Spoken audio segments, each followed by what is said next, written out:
Hello and welcome back to my channel.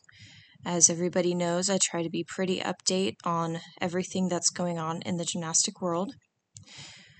Yesterday, February 16th, 2023, the Orange County Registry released an article that Fong is currently under investigation.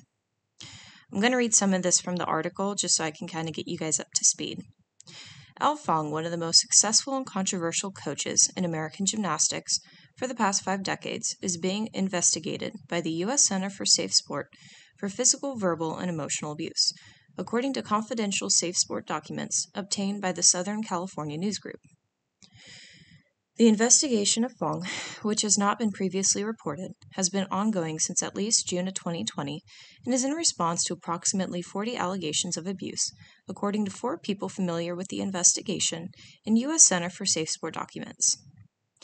The time of when the alleged abuse took place ranges from the early 2000s to recent years, according to 3 people familiar with the investigation.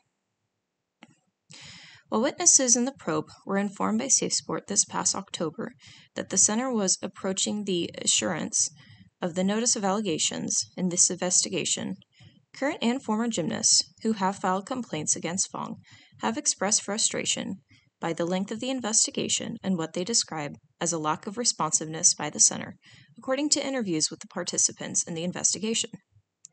At least one gymnast said she was told by a U.S. Center for SafeSport employee that the investigation had been placed on hold until after the Olympic Games in Tokyo in the summer of 2021. Kara Eaker and Leanne Wong, both coached by Fong, were eventually named in the 2021 Olympic team. Fong was also a member of the 2004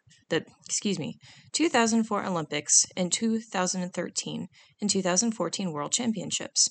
SafeSport investigation has also demolished witnesses of potential witnesses to be aware it's a serious violation of the SafeSport Code to retaliate against any person who participates in the center's process, including an individual who reports an allegation, who supports participating parties, or who provides information relevant to an allegation.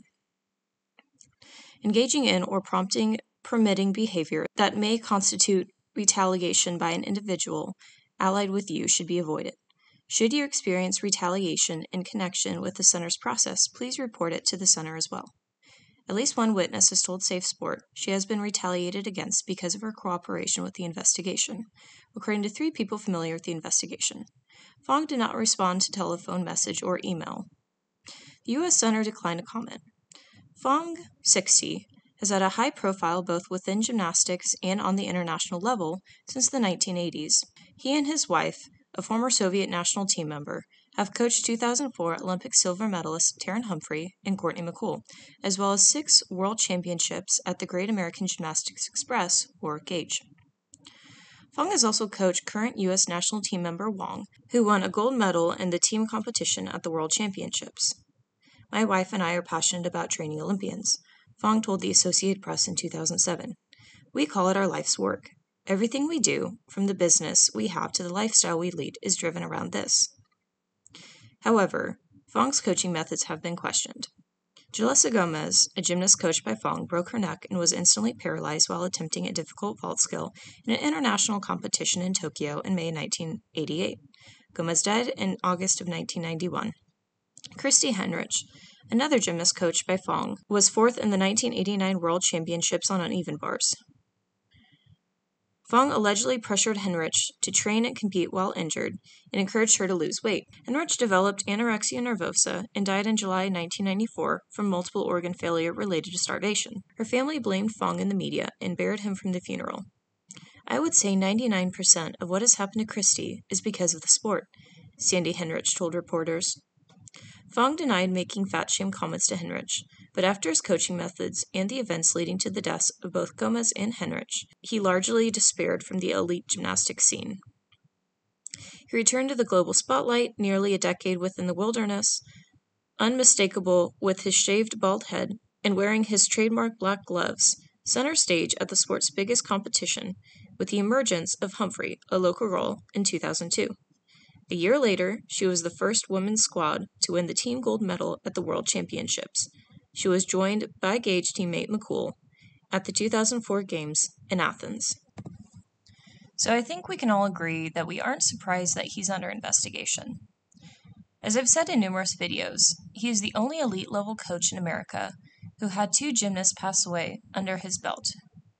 Many gymnasts believe that his coaching methods have since changed, but others can still see abusive patterns in his training methods.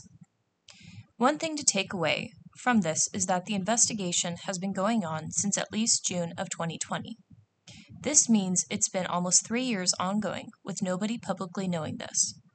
This is different from others like Maggie Haney and Valerie Lukin, who hit headlines within days of the investigation starting.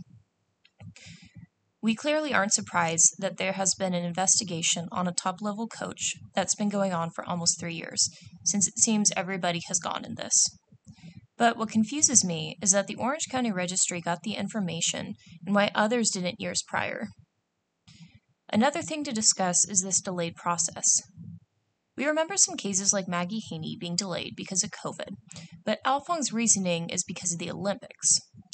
I'd like to know when it was established to be delayed. Was it in 2020, 2021? There's some information that we're missing. Of course, I know that he isn't currently on the database since I'm constantly monitoring it. It's the same with Valerie and others. Those 2 should currently be on the list, yet if you pull up the database, you won't see them listed. And this leads me back to the question that I've been asking this year. Why aren't elite level coaches on the database if they are currently under investigation? Why can't we provide more thorough updates on investigations so that the local gyms can be made aware? Is the center any better than USAG? Will the center ever have a chance to prove themselves? I'm not surprised that whoever reached out to the center in the fall about Fong was disregarded since he was already under investigation. USAG and SafeSport need to be held accountable for the secret that's been going on for over 2 years. I'll provide more updates as they come in, but for now, this is what I got on Fong.